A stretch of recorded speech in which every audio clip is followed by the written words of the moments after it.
Hello दोस्तों, नमस्कार। स्वागत है आप सभी के एजुकेशन मंत्रा में। दोस्तों, बात करेंगे यहाँ पर 37,339 शिक्षक भर्ती अपडेट्स के बारे में। दोस्तों, यहाँ पर काउंसलिंग डॉक्यूमेंट्स को लेकर खासे चिंतित हैं अभ्यर्थी, और होना भी चाहिए, क्योंकि फटाफट आपकी जो काउंसलिंग है वो होगी और नियुक्ति कार्यक्रम जारी होगा और आपको जल्द ही विद्यालय आवंटित हो जाएंगे। आपके जो मतलब पहले से विराजमान हो गए हैं साथी, उनके साथ आपको भी नियुक्ति मिलेगी और आप लोग भी एक साथ जो है विद्यालयों में अध्यापन कार्य कर पाएंगे। तो ऐसे में बहुत ही सुनहरा समय आने वाला है। जिंदगी भर की जितनी की तकलीफें हैं दोस्तों, वो दूर होने वाली हैं।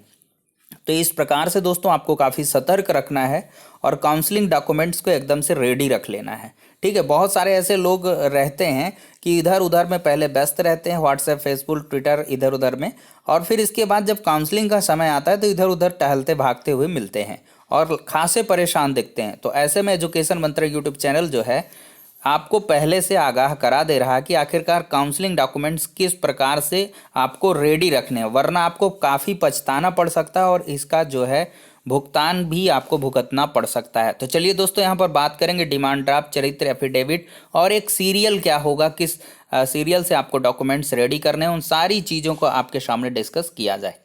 तो चलिए दोस्तों, यहाँ पर वीडियो सेशन को स्टार्ट करते हैं। सबसे पहले दोस्तों यहाँ पर बात करेंगे काउंसलिंग डॉक्यूमेंट्स में। आपने जैसा कि 3 से 6 जून काउंसलिंग के दरमियान जो डॉक्यूमेंट्स बनाए थे वो सभी वैलिडेट करेंगे। लेकिन यहाँ पर देखिए लोचा क्या होता है, कई जगहों पर क्या कहते हैं कि चरित्र जो है यह नहीं चलेगा, एफिडेविट नहीं चलेगा। चरित्र के लिए तो हो जाता है, मैं मानता हूँ कि भाई चरित्र, मान लिया आपका जून से अब तक में गड़बड़ा गया हो, कोई आपने गलत काम किया हो तो आपका चरित्र धूमिल हुआ हो। लेकिन एफिडेविट के क्रम में जो आप शपथ पत्र देते हैं उसमें आप डॉक्यूमेंट्स का एफिडेविट देते हैं तो वो वैलिडेट रहता है, उसकी कोई एक्सपायरी पीरियड नहीं होती है। लेकिन ऐसे में भी कुछ जगह पे कहते हैं नहीं भाई हमें नया चाहिए, तो ऐसे में भाई तमेले झमेले में क्या करें, सीधे से नया बनवा लो, प्रॉब्लम को सॉर्ट आउट करो। डिमांड ड्राफ्ट के बारे में दोस्तों चर्चा करें। डीडी का हमने बता दिया कि जैसे आपकी काउंसलिंग हो गया, में भी 5 दिसंबर को काउंसलिंग होनी है। ठीक है दोस्तों, 5 दिसंबर को काउंसलिंग होनी है तो 5 दिसंबर से पहले का जोड़ लो, 3 महीने पहले का होना चाहिए। मतलब 5 दिसंबर से 3 महीने पहले का मतलब नवंबर, अक्टूबर, सितंबर, यानी कि ये सितंबर 5 सितंबर के पहले का ना हो, 5 सितंबर से 5 दिसंबर के बीच का होगा तो वैलिडेट करेगा। अब ऐसे में ये है कि 15 दिन बचे हो और आप कहें कि भाई नहीं हम डीडी यही वाली देंगे, तो ऐसे में दिक्कत हो जाएगी। ठीक है, डिमांड ड्राफ्ट में क्या है, कम से कम 1 डेढ़ महीने का तो कम से कम रहे ही उसका वैलिडिटी पीरियड, मतलब लेटेस्ट आपका 1 महीने का हो, 1 महीने पहले का तो वो चल जाएगा, कोई प्रॉब्लम नहीं। क्योंकि क्या होता है कि ये जो डिमांड ड्राफ्ट आप जिले में जमा करते हैं ये जाता है सचिव बेसिक शिक्षा परिषद प्रयागराज, वहाँ इसको भंजाना पड़ता है। तो ऐसे में अगर 3 महीने से ऊपर चला जाएगा तो बाउंस हो जाएगा, फिर आपको रिटर्न हो जाएगा और फिर आपको फिर से बनवा के देना होगा। तो इन दिक्कतों से बचने के लिए आपको लेटेस्ट डिमांड ड्राफ्ट चाहिए होगा। ठीक है दोस्तों, अब चलिए सबसे पहले हम काउंसलिंग डॉक्यूमेंट्स के बारे में बात करेंगे। दोस्तों यहाँ पे चित्रकूट का है मेरे पास, तो चित्रकूट के क्रम से मैं समझाऊंगा। सबसे पहले देखिए, इसमें पहले नंबर पर परिषदीय प्राथमिक स्कूलों 69,000 रिक्त पदों के सापेक्ष ये 31,277 का है। सहायक अध्यापक भर्ती के लिए आवेदन पत्र और जांच पत्र, सीरियल में सबसे पहले दोस्तों क्या आपको लगाना होता है, जांच पत्र लगाना होता है। जांच पत्र क्या होता है, हर एक जनपद का अलग अलग आपको मिल जाता है।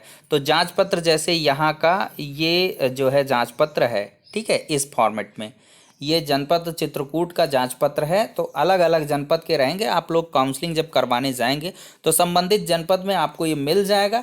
ये फॉर्मेट भी खैर अभी जारी होने लगेंगे तो मिल जाएगा। इसमें आपको सारी डिटेल्स हूबहू कायदे से फिलअप कर देनी है, सही सही एकदम डिटेल्स अपनी स्वप्रमाणित यहाँ पे एक फ़ोटो लगा देनी है। सारी डिटेल्स यहाँ पे पूरी फिलअप करेंगे और इसको भर देंगे। ठीक है, और फिर एक एफिडेविट बनवाना होता है। चित्रकूट का काम बहुत बढ़िया था, मैंने अभी रीड किया इसको कि यहाँ पर एक ही एफिडेविट में सारे कार्य हो जाने थे। ठीक है, पहले शपथ पत्र के पहले पॉइंट में है कि संघ या राज्य सरकार के कोई भी पदच्युत नहीं किया गया, ये वाला लिखवाया था। और दूसरे में शपथ करता हूँ 69,000 के सापेक्ष ऑनलाइन रजिस्ट्रेशन नंबर में इतने में भरी गई सभी प्रविष्टियां सही हैं। चित्रकूट में नियुक्त होने के उपरांत जो है अंतर जनपदीय स्थानांतरण की मांग नहीं करूंगा, ये 100 रुपये के एफिडेविट में होगा। और साथ ही इन्होंने 100 रुपये में लिखा लिया था तीसरे नंबर पर कि मैं शपथ करता हूँ कि मैं विवाहित हूँ या अविवाहित हूँ, जो भी है, ठीक है, अथवा मेरे एक ही जीवित पति या पत्नी है। अगर जो अविवाहित हैं तो मैं यह शपथ पूर्वक बयान करता हूँ कि मैं अविवाहित हूँ, ठीक है। अविवाहित हूँ से काम खत्म हो गया। अविवाहित हूँ, जीवित पति पत्नी से कोई मतलब नहीं। अब विवाहित हैं तो इसमें आगे लिखना है कि विवाहित हूँ और एक ही जीवित पति है।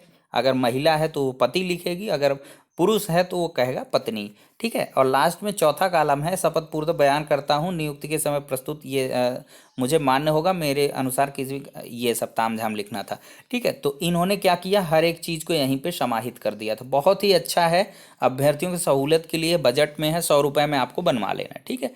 कुछ लोग क्या करते हैं, 3-3 4-4 इसिम बनवाते हैं कि अंतर जनपदीय स्थानांतरण वाला अलग दो, मेरे सारे डॉक्यूमेंट सही हैं अलग दो, और एक इसमें जो है कि एक जीवित पति पत्नी वाला अलग दो। 3-3 तो हलफनामा मांगते हैं। तो ये भाई अपनी अपनी जो है चोचले हैं। तो यहाँ पर जो है कहीं पर ये मांगा गया है, बहुत जगह पर यही फॉर्मेट मांगा गया है, ठीक है। 100 रुपये में ये कोई, और यही होना भाई चाहिए भाई। शपथ पत्र में 100 रुपये में लिखवा ख़त्म करिए आप, ठीक है। अब देखिए, ये शपथ पत्र जिसका पुराना हो तो मान्य है बहुत जगह पर। तो आप लोग दोस्तों क्या है, थोड़ा सा परेशानी उठाइए और संबंधित जनपद के जो 31,277 में चयनित अभ्यर्थी वहां से पता कर लीजिए कि भाई पुराना वाला मांगे थे, यानी कि मान लिए थे कि नया वाला लिए थे। कई जगहों पर पुराने वाले से काम चल गया, लेकिन कई जगहों पर क्या है कि नया के लिए कहा गया, तो फिर आपने वहां पर भाग दौड़ लगाई होगी। तो ऐसे में आप संबंधित जिले से पता कर लें। लेकिन लीगली क्या होता है, शपथ पत्र की कोई वैलिडिटी पीरियड नहीं होती है। यहाँ पर देखिए क्या है कि थोड़ा सा तामझाम कर देते हैं कि यहाँ 69,000 रिक्त पदों के सापेक्ष 37,339 कर दिया, तो कह देंगे भाई अब नया हो गया। तो इस वजह से नया बनवा लें और फॉर्मेट अभी आने लगेंगे, तो इसके लिए परेशान नहीं होना है। फिर देखिए, मूल प्राप्ति रसीद का ऐसा होता है, इसमें आपको पूरे डिटेल्स फिलअप कर देनी है कि कौन कौन से डॉक्यूमेंट्स आप जमा करेंगे, जैसे हाई स्कूल का अंक पत्र, ये सब तामझाम जितना है इसको जमा करके इसकी एक रिसीविंग अवश्य ले लेंगे, ठीक है।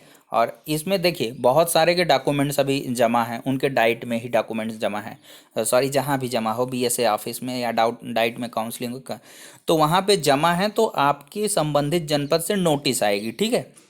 जमा वाले में भी बहुत जगहों पे क्या हुआ है, इलाहाबाद वगैरह में ये सिचुएशन रही है कि एक दिन पहले जा काउंसलिंग डॉक्यूमेंट्स को वापस किया और दूसरे दिन काउंसलिंग करवाया। मतलब वही काम दो दो बार करवाए, एक बार दे रहे हैं फिर दोबारा ले रहे हैं, तो ये क्या मतलब है भाई।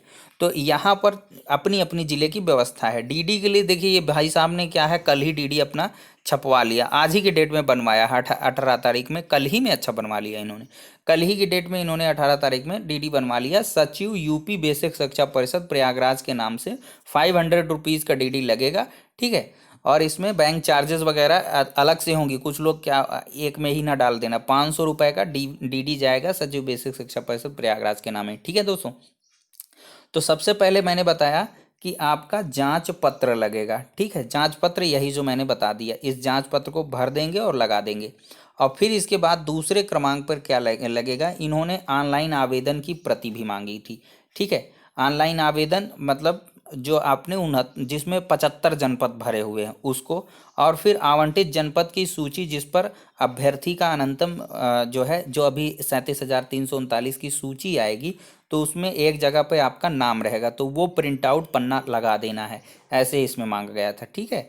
और फिर इसके बाद क्या है, समस्त शैक्षिक प्रशिक्षण व अन्य अभिलेख। तो अन्य अभिलेखों में देखिए, सबसे पहले हाई स्कूल का अंक पत्र प्रमाण पत्र, इंटरमीडिएट अंक पत्र प्रमाण पत्र, graduation first year second year third year, और फिर इसके बाद डिग्री। अगर डिग्री नहीं है तो आप प्रोविजनल लगाएं, ठीक है। अब बहुत सारे लोग कह रहे थे कि सर प्रोविजनल में हमारा जो है नया पुराना हो गया, या 6 महीने पहले का ज़्यादा का हो गया। तो दोस्त यहाँ पर 6 महीने पहले का होना चाहिए, वही वैलिडेट करता है। अगर नहीं किसी कारण पास मिल पा रहा है तो पहले वाला ही लगा दो, और क्या करोगे भाई, और कोई ऑप्शन तो बचा नहीं। और ठीक है दोस्त, अब इनकी जो है फिर इसके बाद सारे डॉक्यूमेंट्स लगा देने के बाद 69,000 का रिजल्ट वाला आप लगा दोगे, फिर टेट, फिर जाति निवास, और फिर इसके बाद 100 रुपये का स्टैंप, और फिर इसके बाद डीडी, और ये सारी की सारी चीज़ें इसमें स्टैफल कर देनी है। और बीएड वालों के लिए था, जो बीएड हैं तो एनसीटीई के द्वारा कॉलेज की मान्यता के विषय में पूछा गया था, उसको लगा देना है।